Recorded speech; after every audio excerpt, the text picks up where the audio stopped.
Hello student, I am Radha Agrawal from Nirmal Sharde classes. बच्चों में आज आपको पढ़ाने जा रही हूँ नवोदय की नियम, जिसका पार्ट 1 पहले मैंने डाल चुकी हूँ, जिसका मैंने 1 से लेकर 7 क्वेश्चन तक डाले। आज मैं 8 से लेकर आपको 16 तक क्वेश्चन करवाने जा रही हूँ। यहाँ पर 9 क्वेश्चन स्टूडेंट। आज कहोगे मैम आज आपने ऑप्शन तो दिए ही, बेटा ऑप्शन आप अपने बुक के साथ में रखना। हम मेरा उद्देश्य आपको ज़्यादा से ज़्यादा सवाल सिखा पाऊंगी, इसके लिए फिर बोर्ड पे जगह नहीं होती है ना। तो यहाँ पर देखिए, मैं बिना किसी टाइम गवाए वेस्ट किए हुए और आपको स्टार्ट करने जा रही हूँ। आपसे एक ही रिक्वेस्ट है कि मेरे चैनल को लाइक शेयर सब्सक्राइब जरूर कीजिए, क्या बाद में भूल जाते। वीडियो तो सभी देखते हैं, बस सब्सक्राइब नहीं करते स्टूडेंट। हम भी इतनी मेहनत करते हैं, आपसे फीस तो कुछ ले ही रहे, सिर्फ इतनी सी का रिक्वेस्ट कर रहे हैं, तो उसको आप एक्सेप्ट कर तो अच्छा लगेगा मुझे।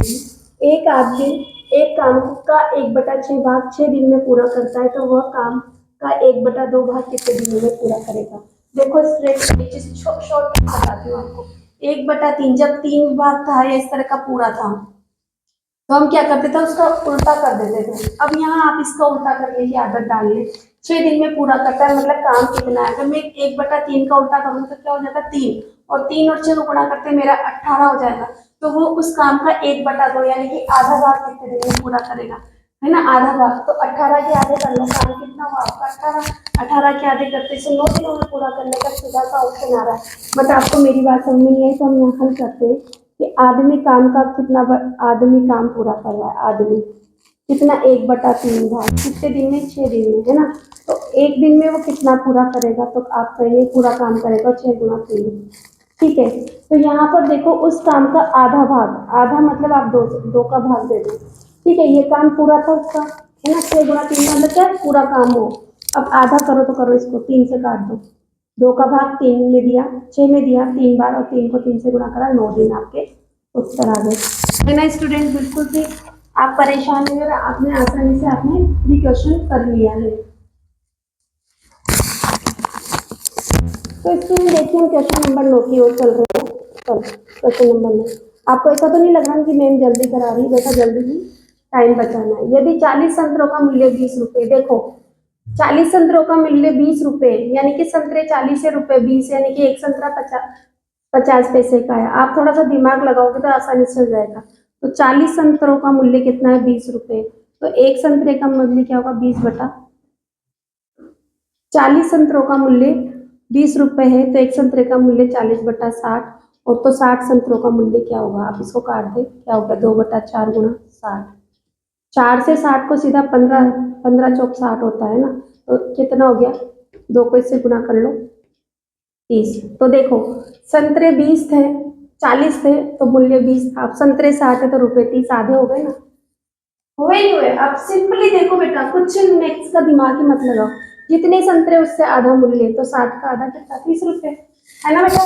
थोड़ा सा दिमाग लगाओ और आसानी से करो, ठीक है। यहाँ पर देखो रुपए 7 रुपए 40 पैसे की प्रति कॉपी की दर से 10 कॉपी का मूल्य। एक कॉपी का मूल्य कितना है, एक कॉपी का मूल्य, है ना, कॉपी का मूल्य कितना है।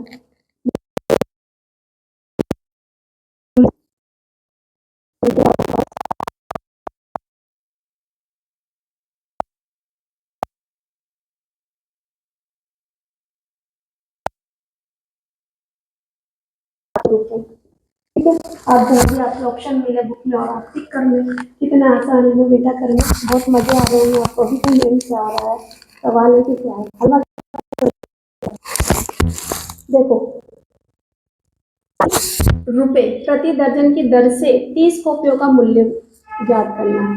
एक दर्जन कॉपी का मूल्य है, एक दर्जन बराबर आपको क्या है 12 कॉपियां, ये याद रखना है और लिखना भी है।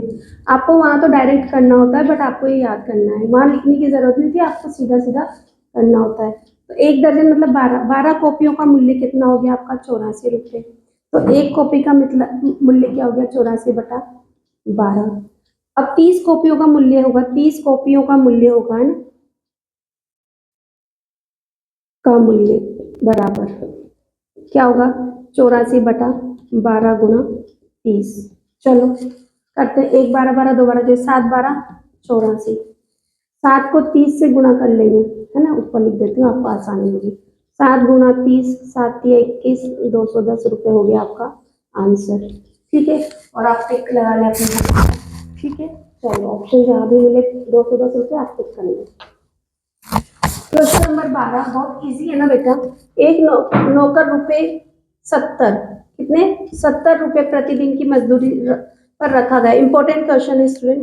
फरवरी 2003 में उसे कितने रुपए मिलेंगे। अब सबसे पहले तो देखो फरवरी में दिन कितने होते हैं, क्योंकि क्या हमें दिन नहीं दी गए।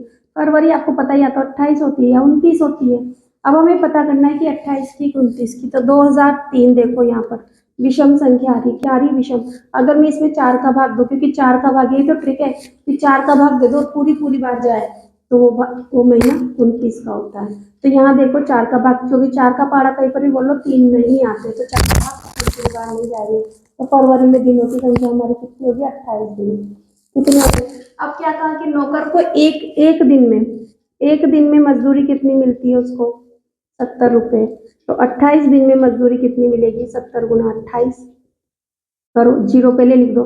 7 को 8 से गुना का, 8 7 56, हासिल लगे 5, 7 2 14, 14 और 5, 14 और 5 19। तो उसे 1960 रुपये उसको मजदूरी मिलेगी। ये हो गया हमारा। आपको यहाँ पर कुछ नहीं करना है स्टूडेंट। फरवरी माह में कितने दिन है, कि 28 या 29, इसीलिए तो इम्पोर्टेंट है कि बच्चा 28 से करता है 29 से। तो आप देख लो कि 4 क्या एक सम संख्या है, और जबकि 3 क्या एक विषम संख्या। मोटा मोटा सा आइडिया लगा लो, भाग देने की बात तो बहुत दूर की होती है। तो आपने देख लिया 28 दिन, बस 70 को 28। चलते स्टूडेंट आगे क्वेश्चन को।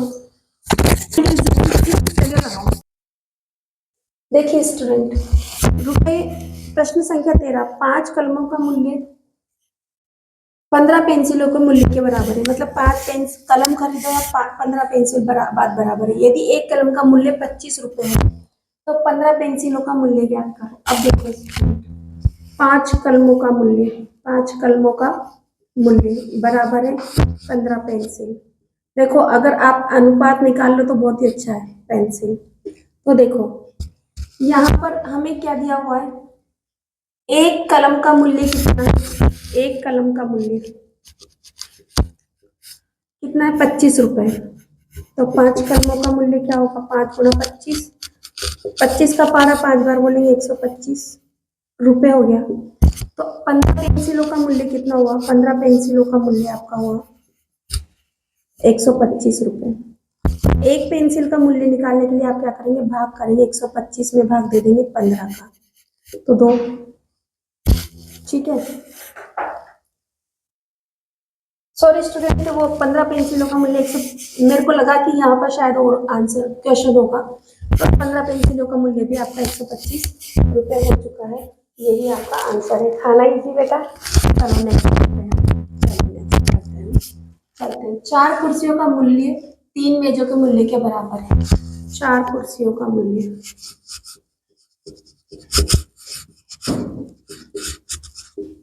बराबर 3 मेजे, ठीक है, मेज के बराबर। यदि एक कुर्सी का मूल्य कितना दिया है, एक कुर्सी का मूल्य कितना है,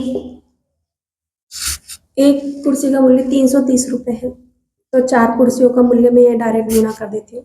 तो 4 कुर्सियों का मूल्य होगा 330 गुना 4, 0 का 0, 4 तिया 12 के 2 हासिल लगाए, 4 तिया 12 और 1 13, कितना हुआ रुपए।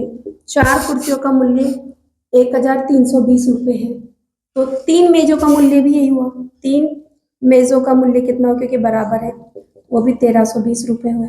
तो हमसे पूछा गया कि एक मेज का, तो एक मेज का मूल्य क्या होगा, तो भाग दे दो 1320 में, 3 का भाग मैं डायरेक्ट यहाँ कर देती हूँ। चलो, दो 4 तिया 12, 12 में से 13 गए, बचा 1, यहाँ उतारे 2, 4 तिया 12, उतारा 0, भाग देंगे नहीं जाएगा, 0 बार जाएगा 0 0। तो 440 रुपये होगा। एक मेज का मूल्य कितना होगा बेटा, 440 रुपये। 440 रुपये एक मेज का आपका मूल्य है। चलो नेक्स्ट क्वेश्चन की ओर चलते हैं स्टूडेंट। अपन बढ़ रहे हैं जल्दी जल्दी हमारे टारगेट की तरफ। चलो, एक मशीन 1 मिनट में 3 खिलौने बनाती है। 1 मिनट में कितने, तो 12 मिनट में कितना बनाएगी, तो 3 गुना 12 कर दो, कितना हो गया, 36 खिलौने बनाएगी, है ना। बस खत्म, स्थायी नहीं बेटा करने के लिए हमारे। ठीक है, 3 किलोग्राम में से ये कौन सा क्वेश्चन किया? क्वेश्चन नंबर 15 है ना, क्वेश्चन नंबर 15 का आंसर है। ठीक है, अब करते हैं क्वेश्चन नंबर 16 की। 16 कितने? 3 किलोग्राम में से 25-25 ग्राम के कितने पैकेट बनेंगे? हमारे पास कोई वस्तु 3 किलोग्राम में, कितनी? 3 किलोग्राम। तो आपको पता है 1 किलोग्राम में, है ना, 1 किलो में कितना होता है? 1000 ग्राम होता है। तो 3 किलो में कितना होगा? 3 गुणा 1000 बराबर 3000 होगा ना। तो 3000 में हम 25-25 ग्राम के पैकेट बनाएंगे, तो मैं क्या करूँगी? 3000 में भाग दे दूंगी 25 के, तो कितने पैकेट बन के? तो चलो 25 का पहाड़ा सभी को आता है, 25 25। अगर नहीं आए तो आप इसको काट के छोटा भी कर सकते हैं, पर काटना मैं सोचती हूँ ज़्यादा टफ पड़ेगा, तो मैं ये करा रही हूँ। तो बच्चा कितना? 30 में से 25 गए तो 5 उतारा, क्या? 0। 1 25 25 2 25 50, क्रॉस माइनस करेंगे, क्या करेंगे? माइनस क्रॉस, आपका क्या हो गया? 0। 25 में 0, 25 का भाग 0 में देंगे तो 0 0 बार जाएगा, तो क्या हो गया? 120 पैकेट बनेंगे। क्या बनेंगे? 25-25 ग्राम की 120 पैकेट बनेंगे। आपको नहीं समझ में आए तो आप ऐसे भी कर सकते हैं, 3000 को यहाँ 25 से कर सकते हैं, 5 के पहाड़े से 5 बार, 5 के पहाड़े से 6 बार, और 2 जीरो यहाँ पर लगा दिया।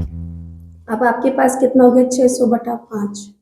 5 का भाग देंगे 1 पंजे, 5 बचेगा, 1 2 पंजे 10, और 0 यहाँ पर, तो भी आपका 120 पैकेट। आपको जैसे समझ में आए वैसे आप कर सकते हैं। अभी के लिए इतना ही बहुत है, आगे करेंगे फिर हम। तो स्टूडेंट देखिए, हम क्वेश्चन नंबर 17 पर पहुंच चुके हैं। 17, 3 आदमी एक काम को 12 दिन में पूरा करते हैं, तो 4 आदमी उस काम को कितने दिनों में पूरा करेंगे? तो काम कितना है स्टूडेंट? सबसे पहले हमें काम ही पता नहीं लगता, तो तुम तो देख लो 3 आदमी है और 12 दिन है, तो काम पूरा यही है। ठीक है, अब 4 आदमी हैं और कितने दिन में काम पूरा करेंगे? तो ऐसे हो जाएगा, तो कितने दिनों में? यहाँ पर ये आदमी है हमारे और दिन निकालने हैं, तो दिन, तो मैंने आपसे क्या कहा था कि दिन का भाग दे दो आप, तो आप 4 का भाग दे दो। 4 का भाग दोगे 12 में 3 बार, 3 को 3 से गुणा करोगे, क्या हो जाएंगे? 9। क्या पूछा है? 9 दिन। तो 4 आदमी अगर लग जाएंगे तो काम 9 दिन में पूरा हो जाए। कैसे? 3 आदमी थे, 12 दिन लगे, तो आदमी बढ़ गए तो दिन कम हो जाएंगे। सीधी सी बात है बेटा, है ना। चलते हैं नेक्स्ट क्वेश्चन की ओर। क्वेश्चन नंबर 18 कहता है, एक घड़ी का मूल्य 750 रुपए, यदि एक कलम का मूल्य, एक घड़ी का मूल्य 750 रुपए है। स्टूडेंट 1 मिनट, इसमें कुछ मिस्टेक होगी, हम देखते हैं थोड़ा सा। यहाँ पर एक घड़ी और एक कलम का मूल्य 750 रुपए है। यदि एक कलम का मूल्य 25 रुपए है तो घड़ी का मूल्य बताना है। मतलब में एक घड़ी और एक कलम, है ना, कलम कितना? एक एक है। इन दोनों के मूल्य को जोड़ दूं तो वो दोनों कितना हो गया? 750 रुपए। पर एक कलम का मूल्य दे रखा है, एक कलम का मूल्य, कलम का मूल्य कितना दे रखा है मुझे? 25 रुपए। तो घड़ी का मूल्य निकालना है, तो मैं ये दोनों का मिला जुला जो है उस कलम में से माइनस कर दूं, एक कलम के मूल्य को माइनस कर दूं टोटल में से, है ना, कलम। ठीक है, कलम, तो माइनस कर देते हैं। चलो, 0 में से 5 नहीं घटाया जा सकता, 2 उधार ले ली, यहाँ बचे 4। 10 में से 5 गए तो 5, 4 में से 2 गए तो कितने बचे? 2 और 7, तो 725 रुपये घड़ी का मूल्य। आपको पता है ना, पेन सस्ता आता है, घड़ी महंगी आती है, तो 725 रुपये थे। आप इजीली वैसे भी कर सकते थे। यहाँ पर देखो क्वेश्चन नंबर 19 क्या कहता है, ₹45 की एक पुस्तक व 190 रुपए की एक कलम खरीदने के बाद मेरे पास 15 रुपए बचे। मतलब मैं बाजार गई, है ना, और मैंने एक 45 रुपए की तो क्या खरीदी? पुस्तक। कितने रुपए की? 45 रुपए की। और मैंने 180 की कमीज शर्ट खरीद ली, कितने की? 190 रुपए। 180 गलत बोल गई, 190 रुपए। इकाई के नीचे इकाई, दहाई के नीचे दहाई, और सैकड़े के नीचे सैकड़ा जमाओ। अब मेरे पास इतने थे, ये तो मैंने खरीद लिया, इसके बाद भी मेरे पास 15 रुपए और बचे, तो मेरे पास कुल कितने पैसे थे? तो आप इन सबको जोड़ लो, जो बचा जो भी है, जो खर्च किए जो भी। 5 5 10 की 0 हासिल लगा 1, 4 और 1 5, 5 और 1 6, 6 और 9 15 के 5 हासिल लगा 1 1 1 2।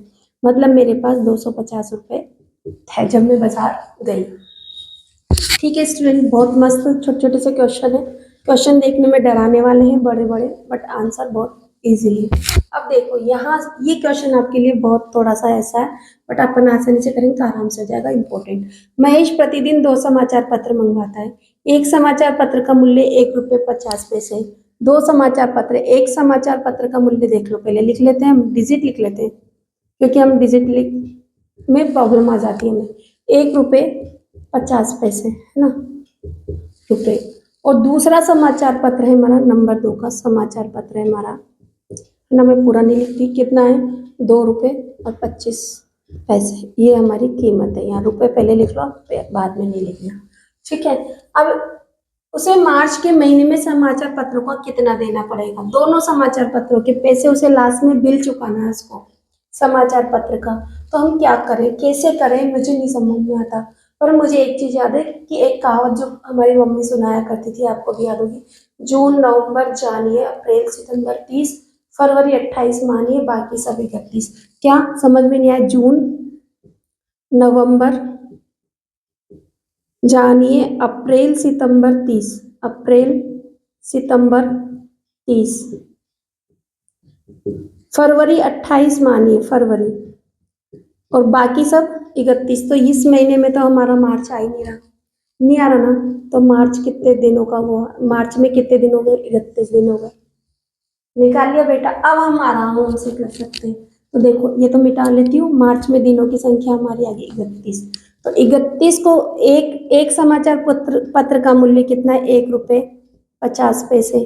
तो 31 दिन तक ये समाचार पत्र आएगा, तो मैं 31 से गुणा करूंगी, नहीं करूंगी तो आप गुणा कर ले।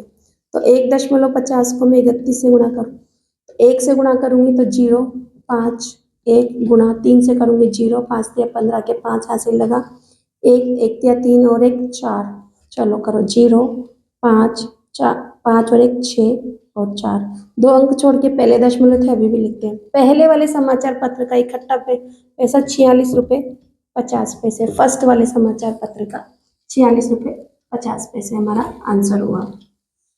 दूसरे समाचार पत्र का कितना होगा, 2 रुपये 25 पैसे एक समाचार पत्र के हैं, तो 31 समाचार पत्र आएंगे ना पूरे महीने के, तो करो गुणा, 5 2 2 गुणा 5 या 15 के 5 हासिल लगाए, 2 या 6 और 1 7, है ना, 3 दूनी 6, चलो करो 5 7 9 और 6, दशमलव लगा दे, कितने हो गए 69 रुपये 75 पैसे। चलो जोड़ दो, क्योंकि कुल भुगतान करेंगे ना, तो 0 में 5 जोड़ा 5, 5 7 12 के 2 हासिल लगा, 9 और 1 10 और 1 6, 16 के 6 हासिल लगा, 1 6 और 4 10 और 1 11, 111 रुपये 25 पैसे पूरे महीने के दोनों समाचार पत्र के 116 रुपये 25 पैसे हमारा उत्तर हुआ स्टूडेंट।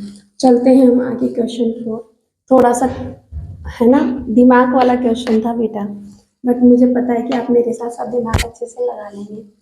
7 किलोग्राम चावल है, 5 किग्रा गेहूं का मूल्य 126 है। 7 किग्रा मेरा क्या है, चावल, और 5 किग्रा जोड़ना है, 9 किग्रा क्या है मेरा गेहूं, है ना, क्या है गेहूं। दोनों का मूल्य क्या होगा स्टूडेंट, दोनों का मूल्य 126 रुपये। अब मुझसे कह रहा है कि चावल का मूल्य 13 रुपये है, तो 1 किग्रा चावल का मूल्य कितना हो गया स्टूडेंट, किग्रा 13 रुपये, तो मेरे चावल तो 7 किलो है, 7 किग्रा का मूल्य कितना होगा, तो 13 गुणा 7, 7 13 91 रुपये हो गया। 126 रुपये मेरा कुल मूल्य था, कुल मूल्य कितना था मेरा 126 रुपये था, 91 रुपये माइनस कर दो, माइनस कर देते हैं, 6 में से 1 गया 5, यहाँ पर हमारा 12 में से 9 गए तो क्या बचे 3, 35 रुपये। अब देखो 5 किलोग्राम गेहूं का मूल्य आ गया, 5 किग्रा गेहूं का मूल्य क्या है 35 रुपये, तो 1 किग्रा गेहूं का मूल्य पूछा, 1 किग्रा तो क्या हो गया 35/5, 5 से भाग देंगे 35 में तो 7 रुपये हमारा आंसर हो जाएगा। 1 किलोग्राम गेहूं का मूल्य 7 रुपये होगा। अभी तक के लिए इतना, अभी करते हैं फिर और सवाल, चलते हैं तब तक के लिए।